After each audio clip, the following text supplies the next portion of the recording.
Alors, pour continuer et terminer notre programme, notre émulateur de CPM en version ARM V8, on va faire un petit tour de la doc puisque je voulais le faire la dernière fois mais le site n'était pas actif. Alors, il est quand même très intéressant ce site, modexp.wordpress.com. Je pense qu'on verra l'URL dans la vidéo. Alors,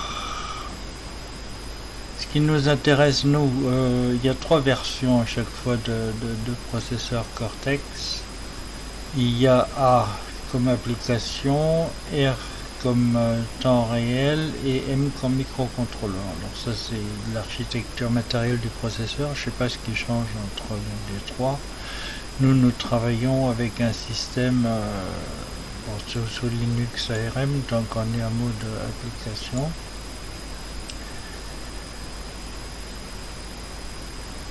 Alors les registres, ou 32 bits Word, ou X 64 bits, long Word on va dire. Ça c'est génial, on a 32 registres, plus un zero register qui est à part, qui contient toujours 0. Bon, le 31 c'est le pointeur de pile, le 30 on va l'utiliser pour les sous-programmes, c'est le link register, il va contenir l'adresse de retour, c'est-à-dire l'adresse de la première instruction qui suit le branchement, un sous-programme. Le 29 peut avoir un usage particulier, je n'ai pas encore creusé. Donc c'est génial, ce sont des registres 64 bits universels, c'est-à-dire ils peuvent contenir des données ou des adresses. Mais on déchante vite parce qu'on s'aperçoit que il y a une convention d'utilisation de ces registres qui a été faite par rapport à tous ceux qui l'utilisent, je suppose. Il faut savoir que X0 à 7 ou W0 à 7 si on travaille en 32 bits sont des arguments, souvent X8 aussi, dans les 6 calls. X8 c'est le code, c'est le numéro de fonction que l'on veut exécuter. On est vraiment tranquille que du 19 au 28. On fait ce qu'on veut, mais ça n'en fait que 10. Si on veut garder beaucoup de variables dans les registres, on est vite coincé aussi. Donc moi, on avait vu que moi dans mon programme, j'avais utilisé le X18 et le X17. On a vu que la glibc, qui contrairement à ce qu'elle dit, préserve tout sauf les registres d'échange, il nous flingue quand même des registres. Je suppose que c'est un oubli. C'est un oubli de sauvegarde. Ils ont oublié de sauvegarder une paire de registres pour la fonction fwrite. Pas grave, le debug nous permet de le voir et on va s'en protéger en les sauvant nous-mêmes. Ça c'est pas un problème. Alors, il y a comme surtout processeurs des flags, elles sont toujours les mêmes, negative, zero, carry, overflow, même que sur le 68000 ou d'autres processeurs. Bon, après, il en découle des conditions code que l'on va trouver dans les branchements ou dans les comparaisons plus branchements couplés. Toutes ne marchent pas forcément dans mon assembleur. Par exemple, si je prends CB, on va parler plus tard peut-être, comparer un registre et brancher, si 0, brancher, sinon 0, ça marche. On peut trouver CBLO, CBHI, CBGT, CBLT, mais ce sont des pseudo-instructions que mon assembleur ne connaît pas, GCC. Peut-être que l'assembleur AS, GAS, GNU, assembler le connaît, peu importe, je ne l'utilise pas. Alors, on a... Alors, ce qui est bizarre, lorsqu'on fait une addition, normalement les flags sont positionnés. Ici non. Si on veut que les flags soient positionnés dans une addition, pour avoir tout de suite savoir le résultat, il faut rajouter un S. Bon, il suffit de le savoir. À ne pas confondre avec signed and signed. Hein. Ce S derrière ne veut pas dire signé. S'il y a S devant, oui, il y a des instructions qui permettent de distinguer mode signé ou non signé. Si on additionne et que ce sont des valeurs signées, le résultat sera signé. Si on additionne avec des nombres non signés, le résultat sera non signé. Adresse, c'est ce qui permet de récupérer l'adresse d'un label, d'une étiquette. Après, il y en a que j'utilise pas. CMP, lui, on l'utilise pour comparer un registre avec un autre registre, ou souvent une valeur immédiate d'ailleurs, ou deux valeurs qui sont lues en mémoire pour comparer. Alors lui, quand même, j'espère et je suppose que lui, il me positionne obligatoirement les flags, sinon la comparaison ne va rien dire. C'est ça qu'il faut apprendre et jongler avec voilà, jongler avec ça. Après ils ont multiply add, pas mal, ça permet de multiplier, ça c'est toujours à gauche le registre de destination, ça permet de multiplier n et m et de lui ajouter le troisième registre. Là où c'est plus compliqué, c'est pour comprendre ça, msub, il dit subtract from the product from the third register value. Voilà. Donc lui il fait RA moins le produit de Rn fois Rm.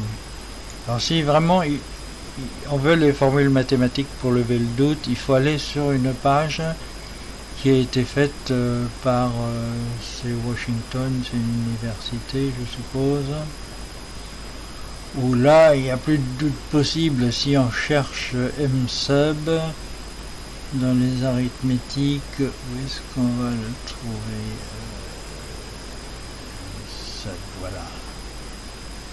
Donc là on a bien destination est égal à RA moins le produit du deuxième et du troisième registre multipliés ensemble. Donc là avec cette synthèse là on s'y retrouve un peu mieux. Il n'y a plus de doute possible.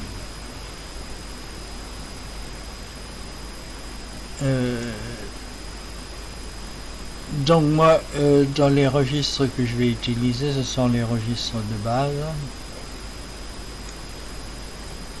qui permettent de faire à peu près, permettent de tout faire. Après il y a des instructions système que j'ai pas encore étudiées, et puis il y a des instructions pour les vecteurs, nombre complexe, vecteur et nombre réel, floating.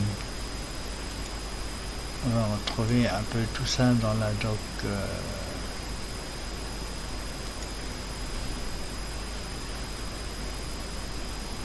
Là on est toujours dans les vecteurs. Donc ça, je maîtrise pas du tout. Pour quelqu'un qui connaît le C, on a toujours le code C qui permet de grouper ce que fait la fonction. Donc qu'est-ce qu'il y a d'autre d'intéressant là-dedans? Multiplication. Alors la multiplication, on ne précise pas le signe. Je suppose que si les deux nombres négatifs sont négatifs, le résultat sera négatif. Pour la division, par contre, on peut mettre un S devant pour dire que l'on veut du signé ou du non signé.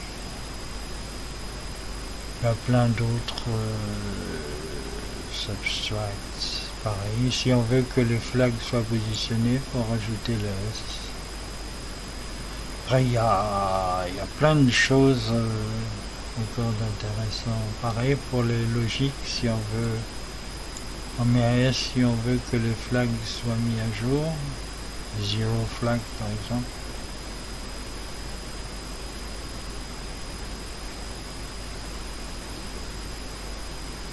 Bon, les moves, c'est que de registre à registre ou valeur immédiate dans un registre. Dès qu'on veut accéder à la mémoire, il faut utiliser load and store. Bon, ça c'est eux qui l'ont voulu. Ils disent que c'est pour que ça reste un risque, c'est-à-dire à l'opposé du complexe, que ce soit un registre simple pour limiter les modes d'adressage, ce soit pas trop compliqué, mais avec tout ce qui se traîne là-dedans, les nombres réels, les vecteurs, plus la compatibilité 32 bits, plus la compatibilité 16 bits. Moi je vois pas ça comme étant un risque, mais bon. Alors bon, on verra tester un registre, d'accord. Donc là on a les loads et les stores, il y en a des particuliers. Je l'expliquerai dans le programme. Load store.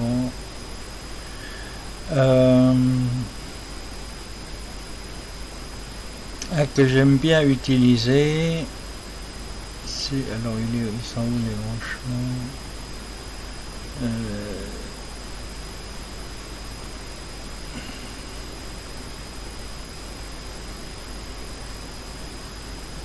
C'est Bitfield. Les branchements, voilà. Donc il y a le branchement à une étiquette. C'est un branchement inconditionnel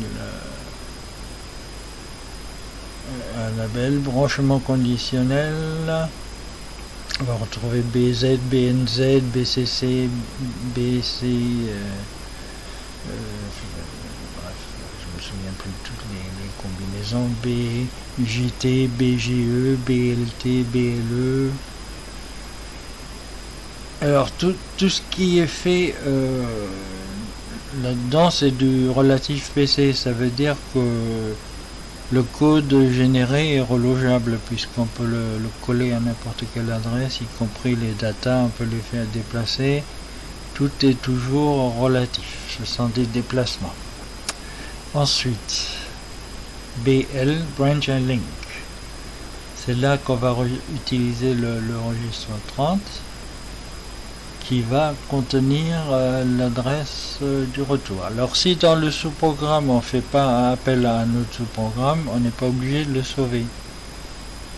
Mais si on fait appel à un sous-programme, il faut sauver le 30 pour plus casser, pas casser, retrouver le chemin de retour, sinon il est foutu. Celui qui est appelé doit faire pareil. Puisque là c'est le link register qui va permettre toujours de faire un retour, un return tout simplement. Branch, alors un que j'utilise régulièrement, compare register and branch if not 0 ou branch 0. On compare un registre qu'on décrémente et tant qu'il n'est pas 0, on continue la boucle. Si vaut 0, on arrête. C'est un peu mieux que le 68 000 qui s'arrêtait à -1. Return, test bit, etc. Des registres système. Ouais. Donc celui-là, le système register, si je connais pas, il faudra que j'utilise. MRS. Celui-là on l'utilise, c'est le supervisor call. Lorsqu'on utilise le syscall, NOP, ça existe dans tous les processeurs, c'est no operation. Alors à l'époque, on utilisait des NOP qu'on faisait sauter après avec le programmeur des proms pour brancher ailleurs. Bon, de nos jours, je sais plus à quoi il peut vraiment bien servir. Il prend de la place. si ce n'est pour remplacer dynamiquement le NOP par autre chose à un moment donné. Je sais pas quelle taille il fait. No operation en avance par 4. Donc il prend 4 octets. Si à la place un jour de ces 4 octets, on va écraser dynamiquement le programme, c'est pas conseillé. On peut utiliser NOP, pourquoi pas.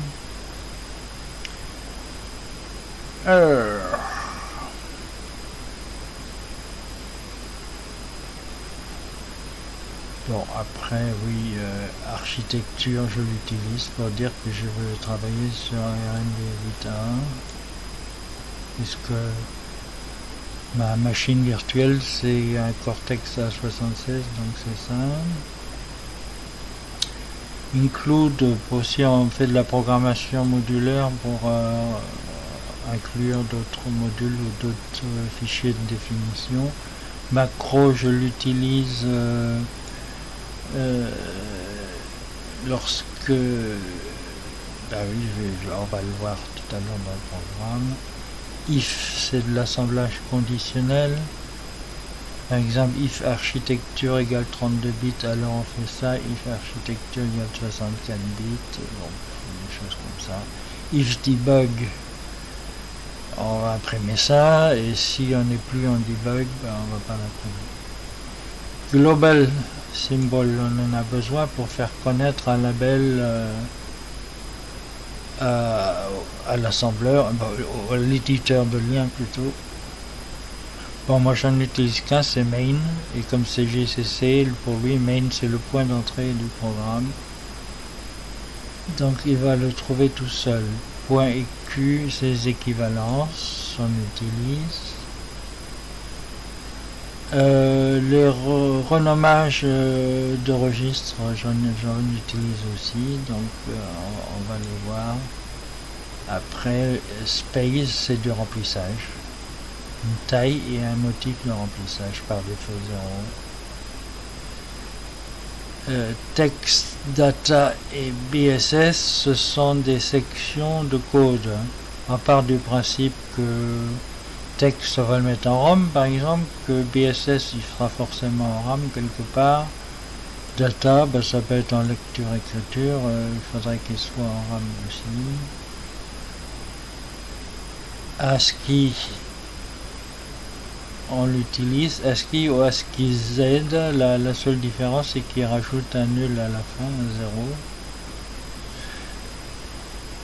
Voilà, donc je vais m'arrêter là-dessus et je vais passer sur ARM64 backup. Mon programme s'appelle cpm.s. Alors, je vais le réduire pour pouvoir mettre autre chose à côté. On va ouvrir Hexedit.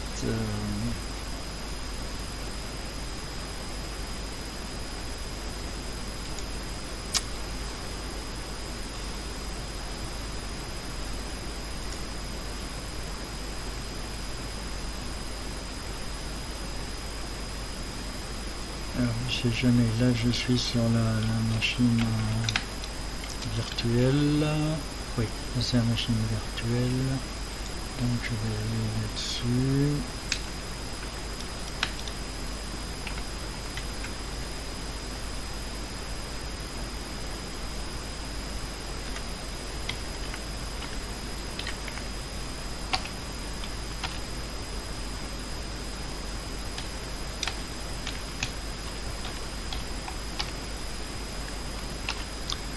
Alors, il est où mon fichier? Il n'est pas là.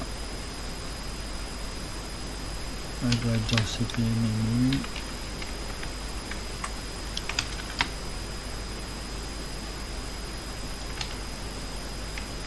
Je dois l'avoir dans RAM.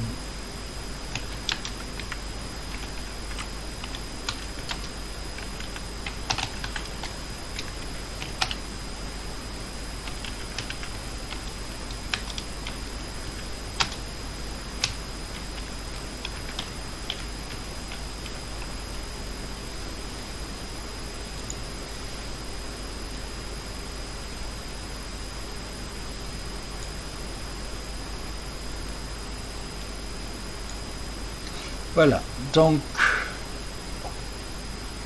architecture ARM V8-A, j'inclus des définitions parce que je vais en avoir besoin pour faire un exit, on verra après pourquoi.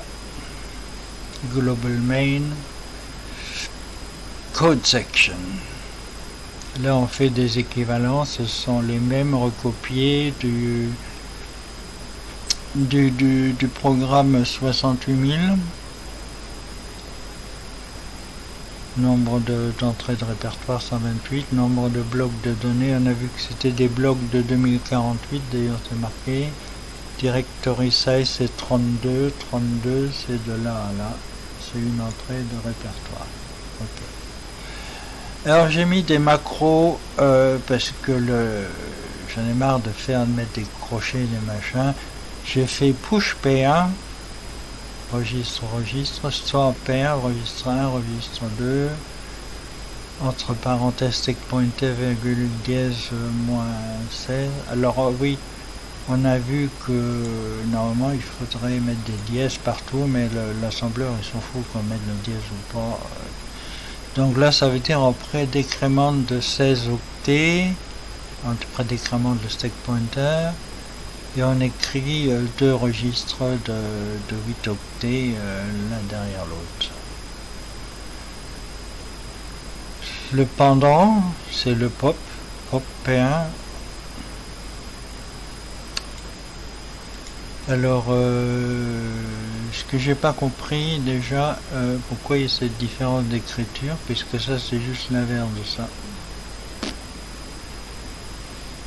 Et puis alors, si on écrit ça, c'est encore autre chose.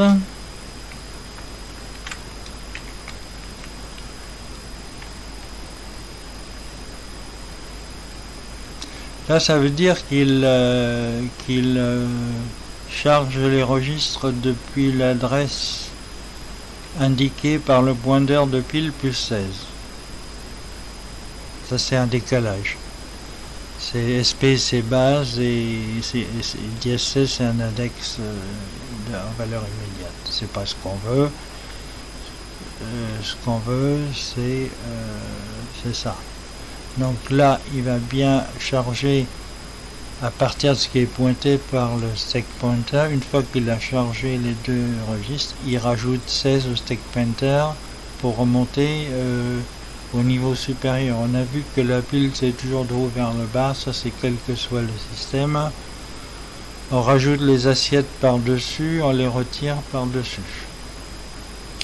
Je fais un push register, pop register, push link register et pop link register.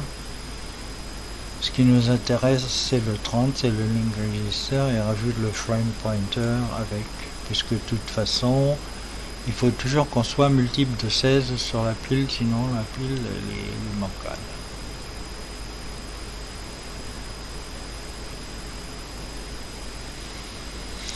Et on va retrouver le programme que j'avais fait avant. Mettre dans X0, alors là, donc contrairement à 62 000, c'est de droite vers la gauche, sauf pour les stores, on va le savoir pourquoi. Voilà.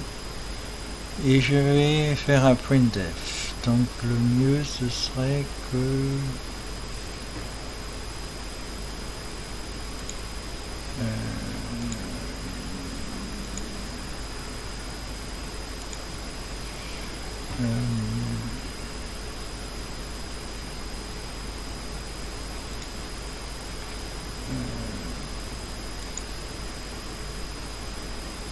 on va le lancer.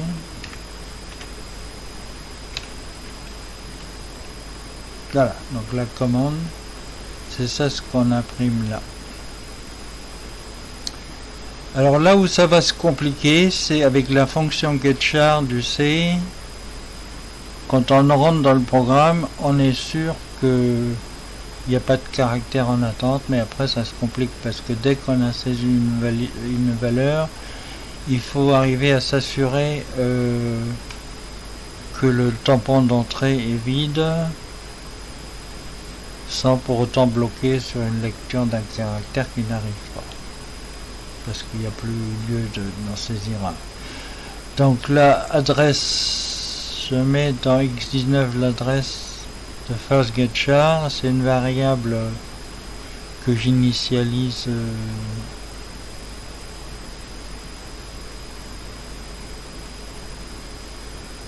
à firstGetChar. Je l'ai initialisé à 1. J'ai mis un mot à 1 pour dire que par défaut c'est le premier. Alors, comme je l'ai dit, on ne peut pas directement comparer, ça aurait été bien de faire un compare de ce qui est contenu dans firstGetChar avec 1 et puis brancher en conséquence, mais non, il faut toujours passer par un registre d'index, un pointeur. Et là on va charger un mot, parce que de toute façon c'est ou un W ou un X, même si on fait un LDRB, un byte il va quand même charger dans un mot, alors autant faire un web, et en plus on est aligné pair. Donc est-ce que c'est comparer W20 avec 1? Si oui, on va aller lire la réponse. Sinon, on va boucler sur du getChar jusqu'à ce qu'on ait le fin de ligne, c'est-à-dire la touche entrée, la touche valide. Bon, ici, on l'aura pas. On peut directement taper une commande. Donc, on met 0 register à l'adresse pointée par x19, autrement dit on met un 0 dans firstGetChar, dans la variable. On fait un getChar, c'est-à-dire on va lire un caractère du clavier. Si c'est parce qu'on peut enchaîner les commandes, on peut faire 2 dire et ensuite 3 exporter fichier, donc on a déjà des choses dans le tampon.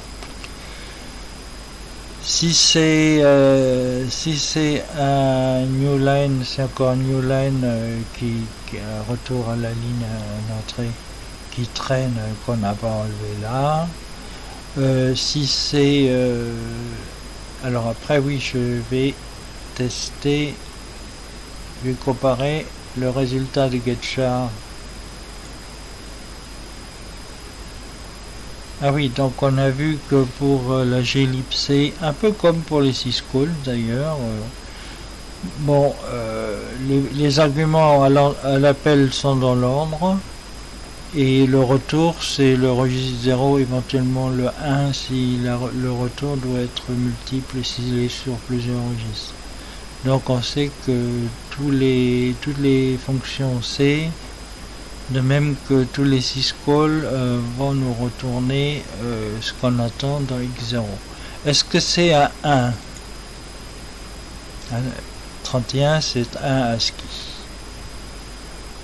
Sinon on va à 10.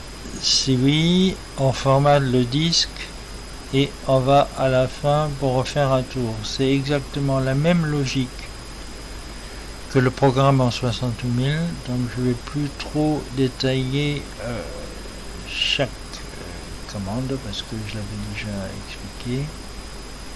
Si c'est 2, on va faire un read directory. Si c'est 3, on va exporter un fichier qui est contenu sur cpm des disques.bin, c'est-à-dire l'image d'une disquette cpm. La logique est la même, c'est que je vais lire le fichier tapé et je vais le cadrer sur 8 s'il y a le point, je vais rajouter des blancs et puis faire de sorte que le fichier de sortie soit cadré sur 11 caractères avec le type de fichier qui sont les 3 derniers caractères. Donc getChar to upper, alors là j'ai plus besoin de convertir en majuscule mon caractère, il y a une fonction C pour faire ça.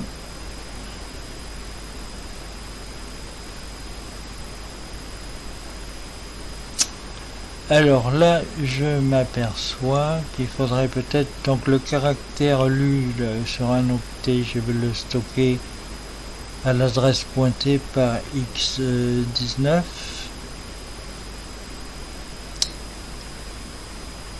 x19 c'est file to fetch to, c'est le nom du fichier avec des blancs. Je me demande, alors je sais pas si on peut faire virgule dièse 1, il faudra voir. Pour économiser la ligne d'en dessous. Ça fait partie des améliorations du programme. Si c'est admis, je sais pas si c'est admis d'ailleurs. Peut-être pour ça que je l'ai pas fait. On va pointer vers le caractère suivant. Store byte. Oui, donc comme j'ai dit, même si c'est un byte, il faut que ce soit un W, mais il n'utilisera que la partie basse. ARM est par défaut Little Endian, donc il va s'attacher au bit puissance de puissance 0 à 2 puissance 7. Je fais plus 1 aussi. Je fais pourquoi le X20 il pointe sur je vais comparer si c'est un point ou une fin de ligne. Un nom de fichier ne peut ne pas avoir de point. Le fichier ABCD, la disquette s'appelle ABCD, il n'y a pas de point, puisque à ce moment-là, le file type, les 3 lignes de caractères sont en blanc. J'ai décrémenté mon X20, je le compare à 0. Et là, comme j'ai pas moi CBLE, je suis obligé de faire une comparaison avec 0 et de faire un branchless equal to n2. Et je refais un getchar. Si j'ai un point, le point je vais l'ignorer. Par contre, il faudra rajouter des espaces jusqu'à ce qu'on ait complété les 8 caractères. Enfin, je saute par-dessus. Non, on le met d'ailleurs. Alors, ensuite, on arrive à la fin.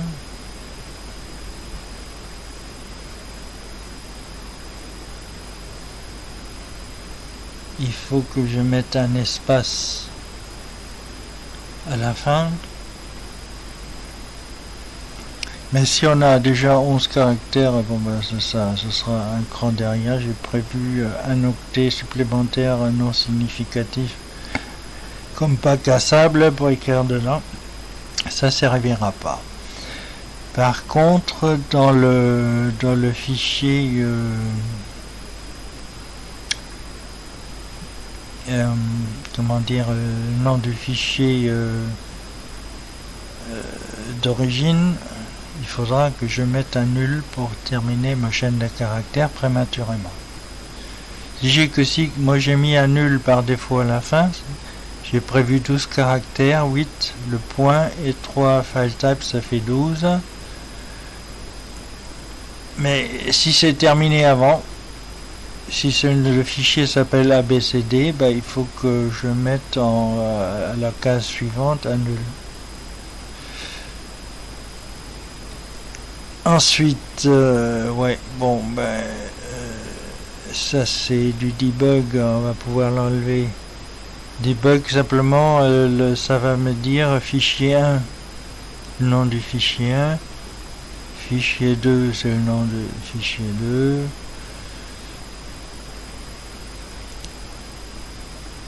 Et puis printf, et je fais un fetch file, et une fois que j'ai fait mon fetch file, j'ai fini, j'ai extrait. Alors après création, donc là comme dans la version 68000, j'ai pas mis de code de fin. On aurait pu mettre 9 sorties. En cas d'une sortie, on serait venu là, on aurait fait fclose all et puis on aurait terminé.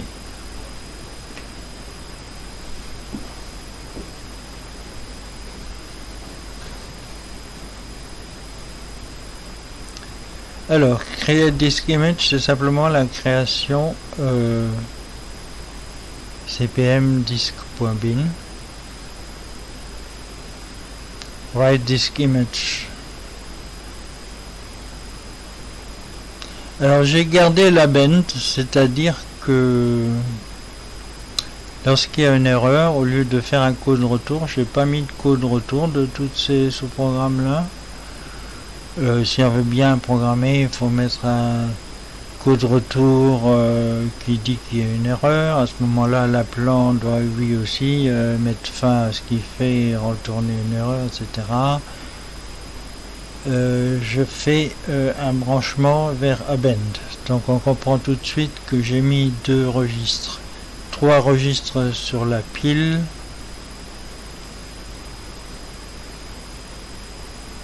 Je vais faire un branch append.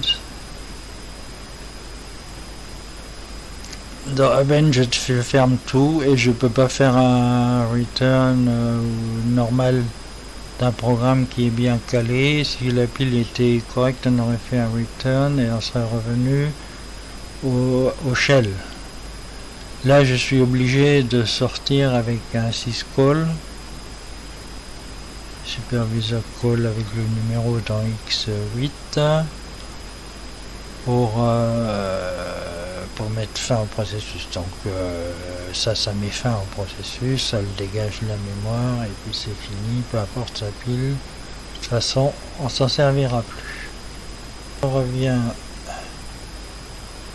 read disk image, on va avoir en X0 l'adresse du buffer, en X1 la longueur de l'élément et X2 le nombre d'éléments qui à mon avis devrait toujours être 1. Position, puisqu'on va lire l'image de disque en sautant de blocs de données de 2048 en 2048 après pour extraire les données du fichier. Donc il nous faut une position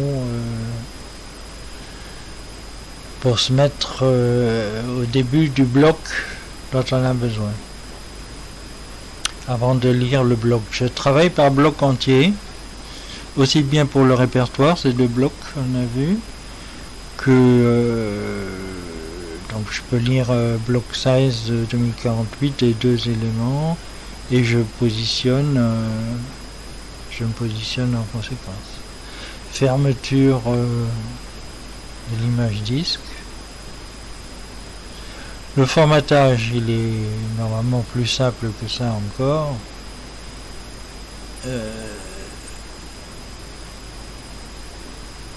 J'écris mes deux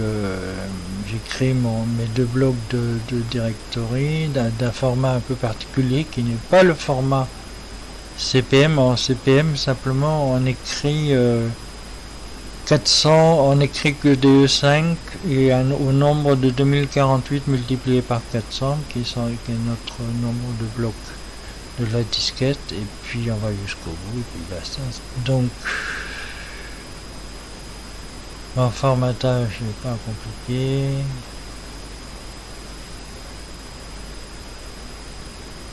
Open disk image, je vais simplement ouvrir et traiter l'erreur. Là j'ouvre en lecture, donc ce sera une ouverture de la glibc.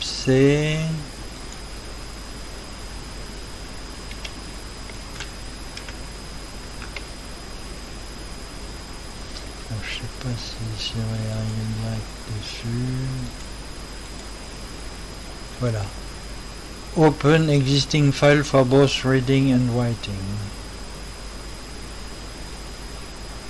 Voilà, il est positionné par défaut en début de fichier, mais après on va balader le pointeur avec position file ou seek, pareil.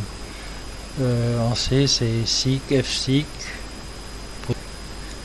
Voilà, ça c'est l'ouverture de l'image disque qui doit exister maintenant. Si elle n'existe pas, ça veut dire que je n'ai pas formaté l'expect ou je n'ai pas récupéré le cpm disque.bin fait avec cpm-emu. Bref.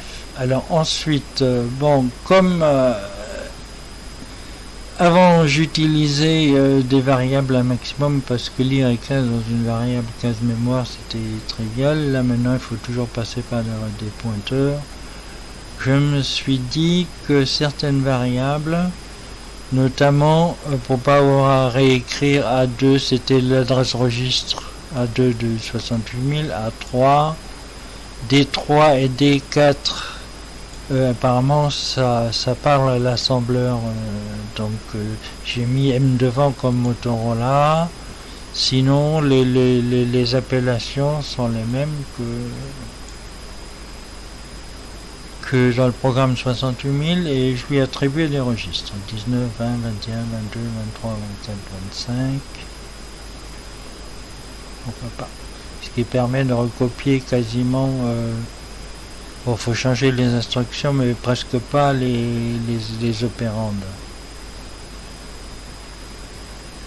Alors ici on va sauver un certain nombre de registres puisqu'à partir du 19 si je les utilise étant appelé dans read directory je me dois, on a vu ça ici, je me dois de les sauvegarder. Alors, où est-ce que c'est? Plus bas. Voilà, X19, les colis, c'est l'appelé, saved registers. Donc dans read directory, je suis appelé, je dois aussi respecter cette convention. Alors, c'est pour ça que je commence par faire des push P1, 19, 20, 21, 22, 23, 24 et la push register 25 parce que je vais les utiliser. Ils sont là. Alors bon, W ou X c'est simplement c'est le même registre mais c'est la portée 32 bits ou portée 64 bits. On sauvegarde tous les 64 bits, ça c'est mon linked register, je commence toujours par ça et je finis par ça, le pop linked register. Donc je vais ouvrir mon image disque image qui peut déjà être ouverte. Pour ça que les répertoires on peut les lire plusieurs fois, donc à chaque fois j'ouvre l'image disquette si elle n'est pas ouverte. Si elle est déjà ouverte, ben on fait rien. Et je vais positionner en 0. Je vais lire le répertoire, donc il faut un pointeur qui va pointer sur le premier octet de mon dir buffer, c'est-à-dire mes deux blocs que je vais lire dedans. Je retrouve d'où je suis parti, voilà. Je lis 2048, ça c'est le nombre d'éléments, c'est pas ce qu'on sait, égale la taille de l'élément, le nombre d'éléments. Bon, j'aurais pu mettre en 1 directory size et en 2 number of directory entries, ça aurait donné la même chose. Je peux très bien faire ça, enlever ça de là.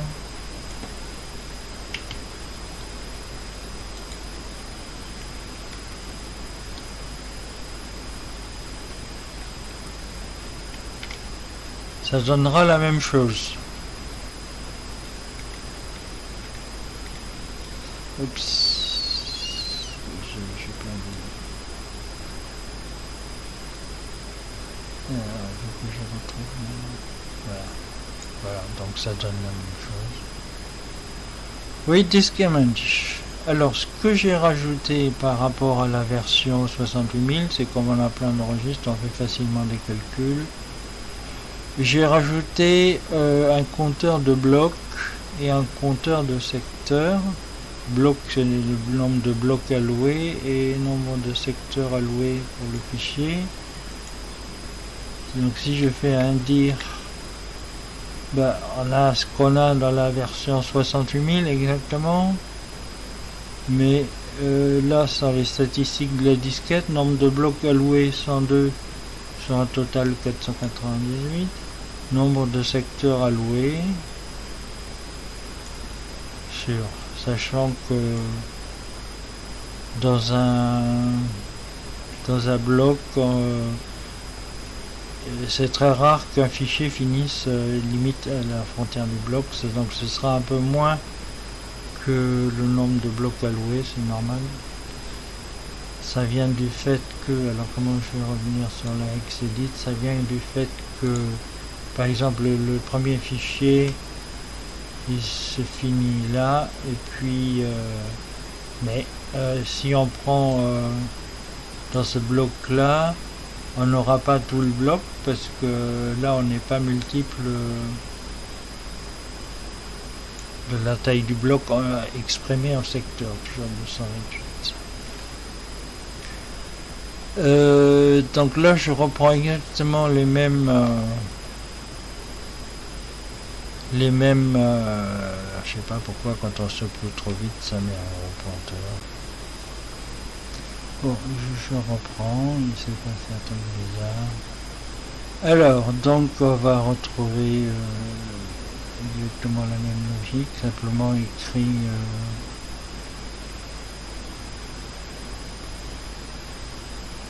avec d'autres instructions.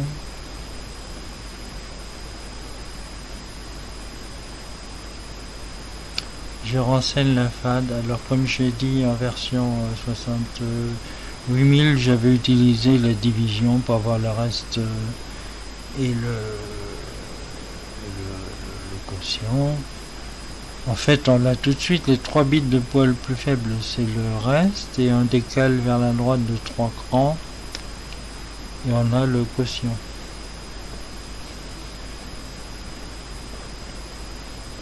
Tout ça parce que dans notre FAT, pour gagner de la place, on utilise un bit par bloc alloué, ou un bit par bloc. Il y a 1 si le bloc est alloué, à 0 si le bloc n'est pas alloué.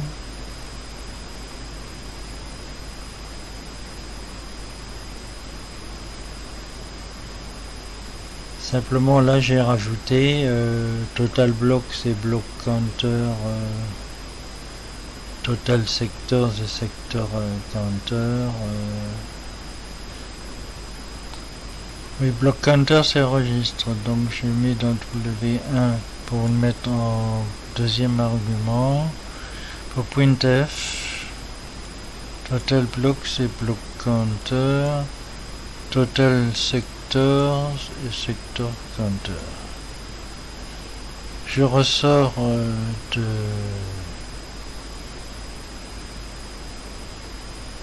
ma lecture de répertoire.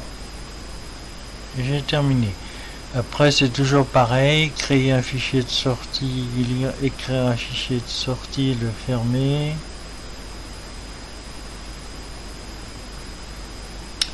Alors ensuite j'ai affecté d'autres registres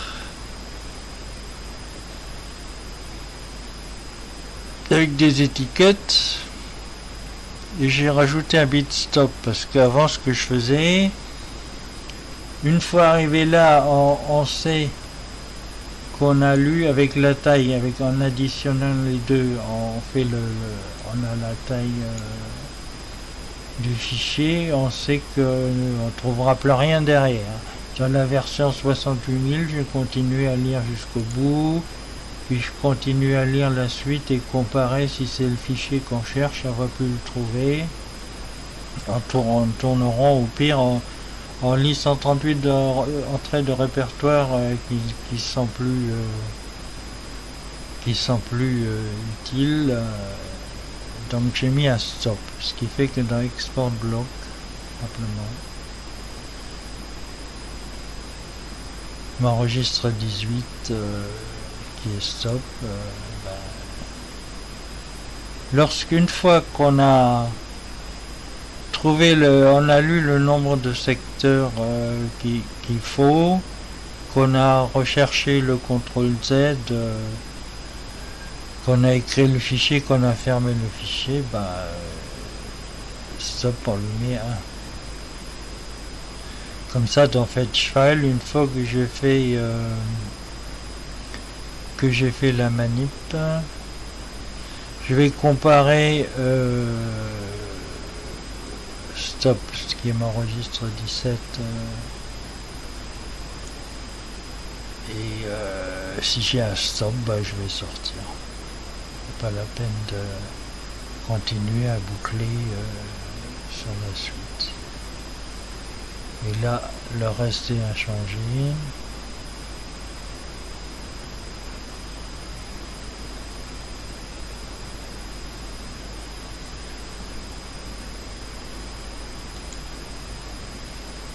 Alors,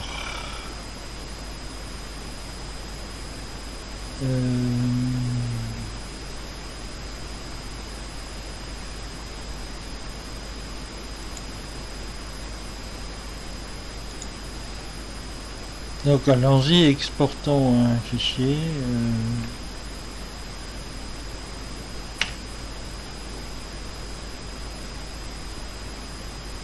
C'est pas un qui est gros, Z4AMU.c.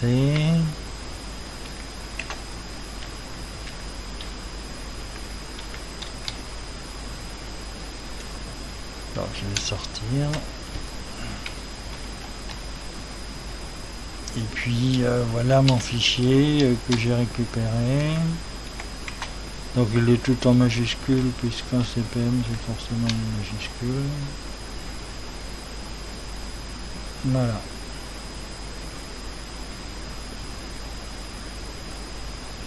Si j'ai d'autres choses intéressantes à dire encore sur ce processeur, je referai une autre vidéo. Mais pour l'instant, la prochaine vidéo que je programme, que je vais faire, elle est de nouveau en assembleur 68000, mais vraiment on est en mode système, programmation système. Voilà, je vais m'arrêter là tout de suite.